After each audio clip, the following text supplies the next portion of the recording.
सार exclusive interview. नमस्कार, New21 के सभी दर्शकों का हमारे विशेष कार्यक्रम सार में स्वागत है। नमस्कार, आप देख रहे हैं News21। हमारे खास प्रोग्राम सार में सभी दर्शकों का स्वागत है। मैं हूं आपके साथ योगिता शर्मा और स्टूडियो में मौजूद है मेरे सहयोगी बीएल सरोज। और आज के हमारे सार की कार्यक्रम की आज के हमारे मुख्य अतिथि या ये कहा जाए कि आज हम जिनसे खास बात होगी वो है एक समाज सेविका जो जुड़ी हुई है आईना गौ सेवा समिति से। किस प्रकार से वो कार्य करती है जानते हैं, उनसे बात करते हैं सीधे उनसे। सजना जी, आपका स्वागत है हमारे सार के खास कार्यक्रम में। आपका भी बहुत बहुत स्वागत। पूरा नाम सजना सिंह है, सीकर जिले से आती है, शेखावाटी की तरह से आती हैं और अहमदाबाद में इनका जन्म हुआ है। लेकिन कहते हैं कि माटी का जुड़ाव, माँ का जुड़ाव, माँ के दूध के जुड़ाव से भी कहीं बड़ा होता है। और उसी दूध के जुड़ाव से आगे बढ़ते हुए इन्होंने एक कदम आगे बढ़ाया और समाज सेवा को चुना है। अच्छी खासी पढ़ी लिखी शख्सियत है, लेकिन सेवा कार्य जब सुबह 5 बजे निकलती है गाड़ी लेकर के, एक घर से डोर टू डोर, घर से घर, एक दरवाजे से दूसरे दरवाजे तक गायों के लिए रोटी इकट्ठी करती है। तो सजना जी, कैसा लगता है आपको? लोग हंसते होंगे, बातें बनाते होंगे, क्या करें? ये तो जीवन की सच्चाई है। जब आप कुछ हटके काम करोगे तो लोग तो हंसेंगे भी, बातें भी बनाएं, पर आपको क्या अच्छा लगता है ये आपको सोचना चाहिए। यही देखते हुए मैंने सोचा कि मैं एक जागरूकता अभियान की तरह मैंने गौ सेवा के कार्य को चुना है, जिसमें मैं घर घर रोटी लेकर के और गौशाला पहुंचाती हूं। रोटी के साथ हम पक्षियों के लिए दाना, और कई हम कुष्ठ आश्रम है, कोई और दूसरे बच्चों के आश्रम है, वृद्ध आश्रम है, उन लोगों को हम लोग सपोर्ट करते हैं। तो आप लोगों के घरों से राशन भी साथ में लेते हैं और वहाँ तक पहुँचाते हैं। ये सजना जी, कहा जाता है कि कोई भी काम, चाहे सेवा का हो, किसी काम को हम बात करें, बिना स्वार्थ के कोई काम नहीं होता है, बिना स्वार्थ के, बिना लालच के कोई काम नहीं किया जाता। आपको क्या स्वार्थ है? क्यों आपने ये समिति बनाई? क्यों आपने ये एनजीओ बनाया जिसके माध्यम से सेवा करें? क्या राजनीति में जाना है या और अन्य कोई कारण? नहीं, ये आपकी बात बिल्कुल अच्छी है कि बिना स्वार्थ के कोई कार्य नहीं होता, और मुझे भी ये कार्य करके बहुत ही सुकून मिलता है। ये मेरा सबसे बड़ा स्वार्थ है। और दूसरा है मेरे माता पिता के संस्कार। उनको जीवन भर मैंने ये कार्य करते हुए देखा है, पक्षियों के लिए, गायों के लिए, अन्य लोगों की मदद करते हुए। तो ये मुझे बहुत अच्छा लगता है। उन्होंने भी इन्वायरमेंट के लिए बहुत काम करा, उसी तरह मैं भी कार्य करना चाहती हूँ। जैसे पेड़ पौधे लगाती हूँ, और भी कई काम हैं जो मैं करती हूँ। और बात रही राजनीति की, तो ये कोई बुराई नहीं है कि हम राजनीति में जाना और कार्य करना। हमें तो कार्य करना है, सेवा करनी है, चाहे वो राजनीति हो, चाहे आम लोगों के बीच करो, सेवा करो बस। सजना जी, मैं आपसे एक सवाल पूछना चाहती हूँ। चूँकि आपने अभी भी बताया कि आप अपने माता पिता से प्रेरित हैं, लेकिन एक लड़की होने के नाते देखिए, एक महिला को, लड़की को काफ़ी उतार चढ़ाव का सामना करना पड़ता है। तो जो आपने ये समिति बनाई है, ये विचार कहाँ से आया, कैसे आया, इन सब के दौरान आपको किन परिस्थितियों का सामना करना पड़ा?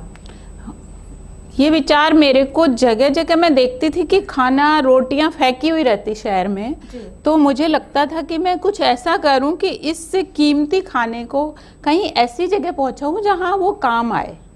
तो ये सोचते हुए मैंने एक समिति बनाई। पहले तो छोटे लेवल पे शुरू करा, अभी मेरा कार्य थोड़ा बड़े लेवल पे है। मेरे पास 3-4 गाड़ियाँ हैं, ई रिक्शाज, और वो लोग घर घर जाके ये रोटियां लेकर आते हैं। और कहीं रखा हुआ होता है कॉर्नर्स पे या कहीं फेंका हुआ होता है खाना, वो भी लेकर आते हैं। बहुत सी जगह से हमारे पास कॉल्स आते हैं, तो हम वहाँ से भी वो लेकर आते हैं खाना और उसे गौशाला पहुँचाते हैं। योगिता, आपको एक बात कहूँ, योगिता ने जैसे आपसे प्रश्न किया, कहाँ से विचार आया, कहाँ से आपके मन में आया, कहीं ना कहीं अल सुबह आप हर किसी के घर के दरवाजे के बाहर पहुँचते हैं। एक भारतीय अपनी संस्कृति मान लें या हमारे एक खून में मान लीजिए, ये होता है कि सुबह सुबह हम किसी का मुंह देखना चाहते हैं और किसी का देखते हैं। कहीं ना कहीं आपको इन चीज़ों का सामना नहीं करना पड़ता है कि कुछ लोग बुरा भी मानते होंगे, आपको बुरा लगता होगा? नहीं, 100 में से 1-2 अपवाद होते हैं। बाकी मैंने देखा हमारे हिंदू धर्म में बहुत ही रेस्पेक्ट करते हैं। इनफैक्ट मैं तो नहीं कहूँगी कि बुरा लगता है। हमारी गाड़ियों पे छोटी छोटी गैया करके गाना लगाया हुआ है, वो गाना सुन के लोग अपने आप ही घरों से बाहर आ जाते हैं, और मुझे बहुत उन लोगों अप्रिशिएट करते हैं। प्लस मुझे सपोर्ट करा है सबने। फाइनेंशियली भी और मॉरली भी बहुत सपोर्ट करते कि आपने बहुत अच्छा कार्य करा है। सजना सिंह एक समाज सेविका जो बहुत बहुत बेहतरीन कार्य कर रही है गायों के लिए, घर घर जाकर के रोटियां, उनके खाने के चारे, जो भी चीज़ मिले उसे इकट्ठा करती है। हमारे साथ लगातार जुड़िए। रुकते हैं एक छोटे से ब्रेक के। चुने हुए इंग्रेडिएंट्स और फाइनेस्ट ग्रेडिंग से बनते हैं लाजवाब टेस्टी मसाले, राजेश मसाले। क्या चटपटा है राजेश मसाला, ट्राई करिए। अच्छा, राजेश। एक बार फिर से सभी दर्शकों का बहुत स्वागत है। सजना जी, मैं बात कर रहा था कि आप घर घर जाते हैं, एक अलग हटके काम है। जब हम आज के समय में महिलाएं घर का काम करने में भी थोड़ा सा हिचकिचाती है या एक दबाव, एक बोझ सा समझती हैं, ऐसे में आपका परिवार कहाँ तक आपके साथ है? आपके पति हैं, सुना एक बेटी भी है, तो उसमें कहाँ तक वो लोग साथ हैं या फिर उनके ऊपर उनसे बाहर जाके आप ये काम कर रहे हैं? नहीं, मेरा परिवार हमेशा से मेरे साथ में था। इनफैक्ट मेरी बेटी तो बचपन से ही मेरे काम में बहुत हाथ बटाती थी। अभी तो उसकी शादी हो गई है, 3 साल हो गए, वो आउट ऑफ कंट्री है, बट वो हमें फाइनेंशियली बहुत सपोर्ट करती है। हमारी संस्था के लिए ज़्यादा से ज़्यादा सपोर्ट करा है बेटी और जवाई साहब दोनों ने ही, और अभी भी करते रहते हैं, और उसकी तरफ से मैं बिल्कुल निश्चिंत हूँ। समाज में एक मैसेज जाता है कि लड़की कहें, बहू कहें, बेटी कहें, जब वो घर से दहलीज से बाहर कदम रखती है तो कई सवाल या निशान खड़े होते हैं। परिवार के लोग भी तो लगाते हैं, समाज भी एक अलग नज़र से दृष्टिकोण बना लेता है। ऐसे में कब आपने महसूस किया, कब फील किया, क्या कहना चाहेंगे हमारे दर्शकों को, हमारे खासतौर से महिला दर्शकों को? वो तो मैंने आज से करीब 30 साल पहले महसूस करा था। जब मैंने सैलून खोला था तो लोगों ने कहा कि ये क्या काम चुना, आप पढ़ी लिखी हो, आप जॉब करो, कुछ अच्छा काम करो, ये नाइयों का काम है, ये शोभा नहीं देता आपको करते हुए। पर मुझे वो करना बहुत अच्छा लगता था, तो मैंने करा और समाज की परवाह नहीं करी। आज मैं बहुत अच्छी पोजीशन में हूँ। सारी बहनों को भी मैं बोलती हूँ कि ब्यूटी इंडस्ट्री में आप जो करना चाहती हैं, इनफैक्ट जिस लड़की को जो करने का मन हो वो करना चाहिए और उसकी फैमिली को सपोर्ट करना चाहिए। उसके लिए मैंने अपनी बेटी को भी इंजीनियरिंग प्लस MBA कराया, पर मैंने कभी भी उसे प्रेशराइज नहीं करा कि आपको ये काम करना है, ये नहीं करना। हमेशा जिसको जो करना हो वो करे, तभी उसकी उन्नति हो पाएगी। सजना जी, बिल्कुल ठीक कहा आपने, लेकिन वो लड़कियां जो अपनी इच्छाओं को, अपने सपनों को अंदर ही अंदर मार लेती, तो ऐसी लड़कियों के लिए क्या संदेश देना चाहेंगे? ऐसी लड़कियों के कि वो अपने सपनों को उजागर करें और उसके लिए बताएं, अपनी फैमिली में बताएं, उन सपनों के लिए लड़ें, तभी मनुष्य के जीवन का सार्थक होने का मतलब है, वरना कोई मतलब नहीं है। मैं एक सवाल आपसे उन महिलाओं के लिए करना चाहूँगा जिनकी छोटी उम्र में शादी कर दी जाती है, या ये कहा जाए कि पारिवारिक बंदिशों के चलते वो उड़ान अपने सपनों को नहीं दे पाती है जो वो देना चाहती है। तो खासतौर से उन शादीशुदा महिलाओं के लिए वो कैसे काम करे, वो कैसे इंस्पायर हो, उनके लिए क्या कहना चाहिए? देखिए, छोटी उम्र में मेरी भी शादी हो गई थी। खैर इस पे तो हम लोग नहीं बोल सकते, वो समय था, हो गई, ठीक है, लेकिन कहीं भी होते हुए आप कुछ भी कर सकती हो। आप घर से भी बहुत सारे काम कर सकती हो। आप अगर थोड़ा भी पढ़ी लिखी हैं तो आप कोई न कोई काम कर सकती हैं, ऐसा नहीं है। अगर आपको करने की इच्छा है तो फिर रास्ते ईश्वर बना देता है आपके लिए। यहाँ तो मैं महिलाओं से यही कहूँगी कि हिम्मत रखो, आगे बढ़ो और कुछ भी अपनी रुचि के अनुसार करने की कोशिश करो।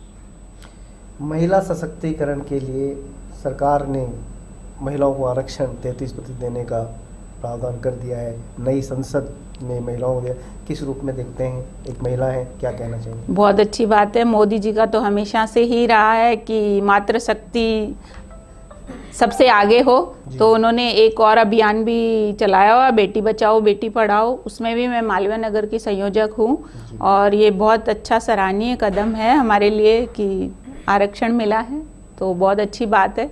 और हमारी महिला बहनें आगे आएंगी और अपने विचार, अपनी शक्ति का प्रदर्शन करेंगी, देश को आगे लाएंगी। महिलाओं को राजनीति में कितना जाना चाहिए? महिलाओं को कहते हैं कि थोड़ा सा महिलाओं को बहुत कुछ इसमें अपने आप को ढालना पड़ता है, महिलाओं को बहुत कुछ त्याग करना पड़ता है, या महिलाओं के साथ ये लाइन महिलाओं के लिए नहीं कही जाती है। मैं इस शब्दों को कहना नहीं चाहूँगा, क्या आप क्या मानते हैं? नहीं, ऐसा कुछ नहीं है। एक सरेंडर शब्द आता है बड़े पॉलिटिशियंस से, कितना नहीं, वो तो खैर हर महिला पर डिपेंड करता है कि वो अपने आप को कैसे रखती है। वो ज़रूरी नहीं राजनीति हो, किसी भी नीति में हो, किसी भी फील्ड में हो, तो हर फील्ड के लिए आप बोलोगे ये माना चाहिए कि डॉक्टर गलत होना है नहीं, तो कहीं भी हो सकता है, कहीं भी हो सकता है। डॉक्टर मत बनो, पुलिस वाले मत बनो, यहाँ मत जाओ, रात की नौकरी मत करो, दिन की नौकरी मत करो, ये कोई मतलब नहीं है।